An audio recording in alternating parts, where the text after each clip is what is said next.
ಮಾತಾಡುವ ಮಂದಾರವೇ ಕಂಗೊಳಿಸಬೇಡ ಹೇಳದೆ ನಾನೇತಕ್ಕೆ ನಿನಗೇಳಲಿ ನಿನ್ನ ಮೈಯ ತುಂಬ ಕಣ್ಣಿದೆ ಮನದಾಳದ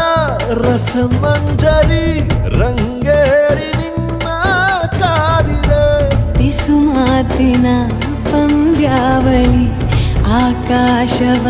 ಆಕಾಶವಾಣಿಯಾಗಿದೆ ಸಂಜೆಯ ಕೆನ್ನೆಯ ಮೇಲೆ ಬಂದು ನಾಟಿದೆ ನಾಚಿಕೆ ಮುಳ್ಳು ಮನದ ಮಗು ಹಠ ಮಾಡಿದೆ ಮಾಡುವ ಕೊಂಗಾಟವ